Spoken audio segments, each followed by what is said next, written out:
आज मैं ना 12th वालों को एक बात बता रहा था, बहुत अच्छी। 5 मिनट सुनना मेरी बात। आप जो है नहीं पढ़ोगे, मान लो, ऐसे तो आप सब पढ़ने वाले, नहीं पढ़ोगे तो क्या होगा?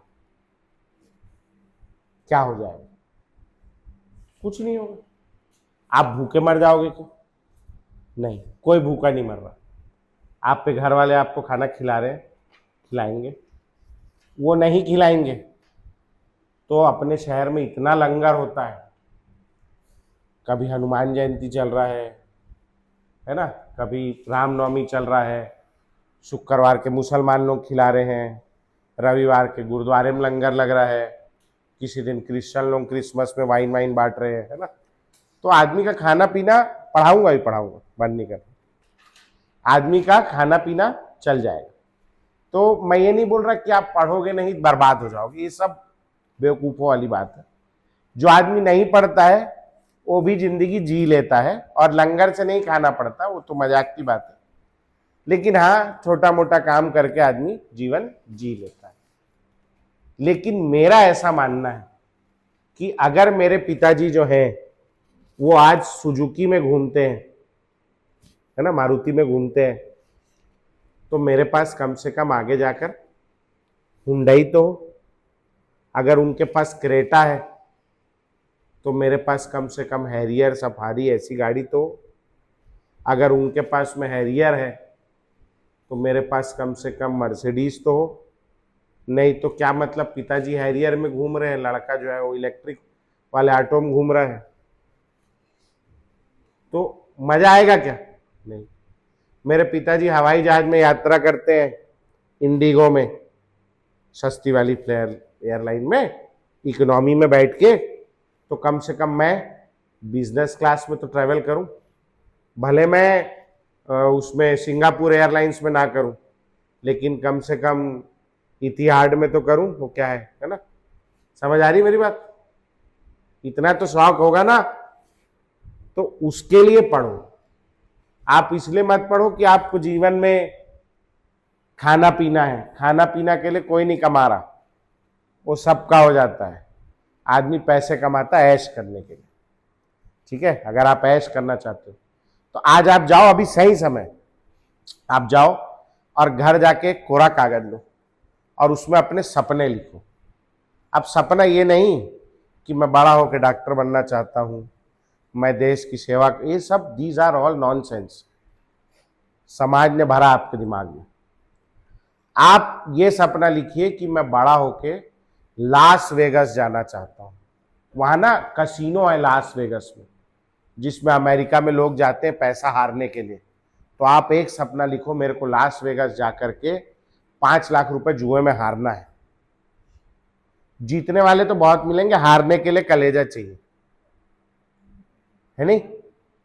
अभी जैसे मैं यहां आया, सेंटर खोला भिलाई में, तो ये इतना बाहर से लेके यहां तक का जो खर्चा है ना, और जो यहाँ थोड़ी बहुत ब्रांडिंग मार्केटिंग की हमने, स्टाफ रखा, रेंट एडवांस दिया, ये वहां से पीछे तक का मेरे को 20-22 लाख रुपए पड़ा है करीब। 20-22-25 हिसाब नहीं किया लास्ट में, मैं डर गया हूं ना, भगा छोड़, कौन करे। तो ये भी क्या है, 20-22 लाख रुपए खर्चा हुआ, 60 तो बच्चा क्लास में बैठा है नहीं, बल्क एडमिशन लिया है जो, है ना।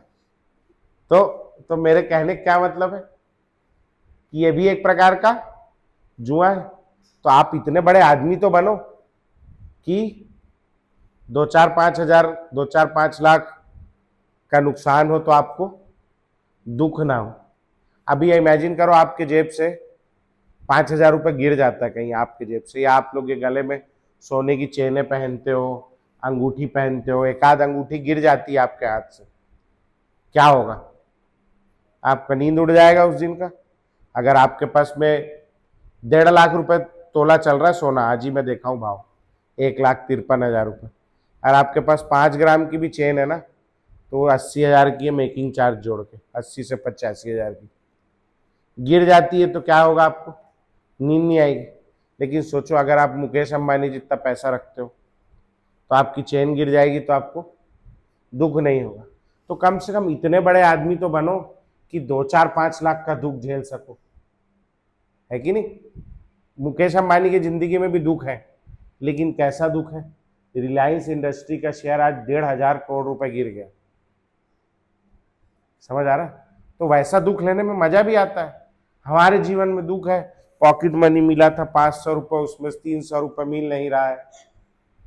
ये कोई दुख है साला 300 रुपए का? समझ आई मेरी बात, मैं क्या कहना चाह रहा हूं? तो आज घर जाके अपने सपने लिखो कि मेरे को मर्सिडीज गाड़ी, आप मजाक लग रहा होगा, ये मेरे पास में एक ऐप है फोन पे, दिखाता हूं मैं आप लोगों को, मैं झूठ नहीं कह रहा हूं। ऐसे सपने लिखो। एक दिन मैं लिख रहा था बैठ के, कहाँ गया रे, 100 लाइफ गोल्स। हाँ, आप बैठ के लिखो 100 लाइफ गोल्स। इधर है बेटा तू, ये 10वां वाला पढ़ क्या है? 10वां है ओना मर्सिडीज। तो एक गोल है मेरी जिंदगी का ही, बाकी तो सब घूमने घूमने के, यहाँ घूमने जाना है, वहां घूमने जाना है, कुछ कुछ है। एक तो है कि किसी को कूटना भी है करके, है ना? तो ऐसे कुछ गोल है। तो आप ऐसे कुछ लिखो सपने कि मेरे को ये गाड़ी चाहिए, मेरे को एक बार वर्ल्ड टूर करना है क्रूज में, ठीक है, मैं एक बार स्कूबा डाइविंग में सिंगापुर में करना चाहता हूँ, गोवा में नहीं। तो मेरी बात आई समझ में? तो जब आप वैसे सपने लिख के रखेंगे, उसको दीवार में चिपका के रखिए।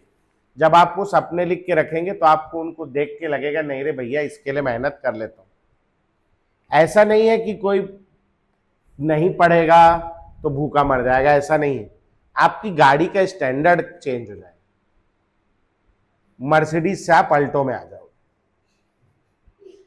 आपका हॉलीडे का डेस्टिनेशन चेंज हो जाएगा, आप सिंगापुर की जगह सनी सिंगापुर जाओगे। समझ आ रहा है? तो भाई साहब, मेरा इसीलिए यही कहने का मतलब है कि अच्छे से पढ़िए, और अगर आप दिन में अभी भी क्वेश्चन नहीं प्रैक्टिस कर रहे हैं तो क्वेश्चन प्रैक्टिस करने के लिए समय निकालिए। दिन में आपको कम से कम 12 घंटे 14 घंटे इंक्लूडिंग कोचिंग, अभी गर्मी की छुट्टियां चल रही हैं, जब तक के लेके आना है। आप लोग ऐसे बढ़िया कर रहे हैं कि आप बाकी लोगों से ज्यादा अवेयर हैं, क्योंकि बाकी लोग तो अभी बहुत सारे लोग कोचिंग ही नहीं लगाए होंगे, आपके दोस्त लोग, तो आप उनसे थोड़े ज्यादा अवेयर हैं। आपने ये अवेयरनेस दिखाई है कि आपने अच्छा टीचर चुना है, इंस्टीट्यूट नहीं चुना। क्योंकि आज इंस्टीट्यूट वालों के ये हाल है, आप वहां जाके देखेंगे दुबले पतले से टीचर हैं 150-150 ग्राम के। अब वो दुबले पतले से हैं, इसीलिए क्यों बोल रहा हूं मैं, क्योंकि अभी वो उम्र नहीं हुई, अभी उनके एक तो बाल नहीं पका है दाढ़ी का। पढ़ाने के लिए केवल ज्ञान जरूरी नहीं है, तजुर्बा भी जरूरी है, एक्सपीरियंस भी जरूरी है। अभी मैं आपका मुंह देख के पहचान सकता हूं कि कौन क्या कर रहा है घर में, लेकिन मैं बोलूंगा नहीं, है ना? मैं मुंह देख के पहचान सकता हूं कि मैं जो पढ़ा रहा हूं क्लास में उसमें से किसको कितना समझ आ रहा है, और फिर उस चीज को मैं रिपीट कर सकता हूं, क्योंकि उतना मेरे को एक्सपीरियंस है। मेरी आधी जिंदगी जो है क्लासरूम में बीती है, ठीक है? तो मेरे को पता है, मैंने कई साल से शाम नहीं देखी, क्योंकि शाम के समय मैं यहीं रहता हूँ, सनसेट के समय। तो मेरे कहने का ये मतलब है कि आप उन लोगों से अच्छे हैं। अब बस आपका एक ही चीज बच गया है, आप सही गाइड तक पहुंच गए हैं, आपने सही वो ले लिया है, एम ले लिया है कि मेरे को ये करना है। अब बस आपकी तरफ से सेल्फ प्रैक्टिस करना रहेगा। तो जब तक कि आप सेल्फ स्टडी नहीं करेंगे तब तक के सिलेक्शन नहीं होगा, इम्पॉसिबल। और बहुत इजी है सिलेक्ट होना। आप कोचिंग के साथ 12-14 घंटे लाने की कोशिश करिए। जब भी आप पढ़ने बैठे, मार्क करके बैठे कि मैं 7 बजे बैठा और 7:10 तक पढ़ा, है नहीं? फिर 7:10 पे मैंने ब्रेक लिया, तो 10:30 बजे मैं फिर पढ़ने बैठा, फिर मैं 11:15 बजे सो गया, फिर मैं अगले दिन 11 बजे सो के उठा, फिर मैं 3 बजे पढ़ने बैठा, 3:15 बजे उठ के मैं कोचिंग चला गया। तो आप जब लिखेंगे ना, और जब आप उसको जोड़ेंगे, तब आपको समझ में आएगा कि यार मैं दिन में तो 4 ही घंटे भी नहीं पढ़ पा रहा हूं 24 घंटे में। तो आपको डर लगेगा, और जब आपको डर लगेगा तो फिर आप और मेहनत करेंगे। अभी 10वीं बोर्ड का पेपर था, साइंस के पेपर में कितने दिन का छुट्टी मिला था 2-4 दिन। और मैथ्स के पेपर में पहला ही था। और ज्यादा छुट्टी किस में मिला था? सोशल साइंस में मिला था ना। कितने दिन का था? है 7 दिन का छुट्टी था, 5 दिन का छुट्टी था। हाँ ठीक, चलो 5 मान लेते। आपने क्या सोचा था? 5 दिन की छुट्टी में 2 बार से 3 बार तो रिवीजन हो ही जाएगा, जबकि पहले 4 दिन में 3 ही चैप्टर हुआ था, 3 भी नहीं हुआ था, होली थी। और आखिरी वाले दिन सब हो गया ना। क्यों हुआ? क्योंकि हम भारतीय लोग जब आखिरी में डरते हैं तो फिर काम करते हैं। तो आप थोड़ा अपने अंदर डर बनाइए, भय बनाइए कि भैया अगर नहीं होगा तो वो सारे सपने कोई और थोड़ी लेके जाएगा आपको। और मेरा सपना मेरे को अपने अपने उससे पूरा करना है ना, कि किसी और के उससे पूरा करना है। कि मेरे को अगर सिंगापुर जाना है घूमने के लिए तो मैं अपने ससुर जी को बोलूं कि ससुर जी आप अपनी बेटी को और अपने दामाद को सिंगापुर नहीं भेज सकते, तो वो अच्छी बात है क्या? नहीं। तो मेरे सपने मेरे को मेरे उसमें पूरा करने। तो ये सोचते हुए थोड़ा अपना पढ़ने का समय सुधारें और बढ़ाएं। समझ आया? पक्का?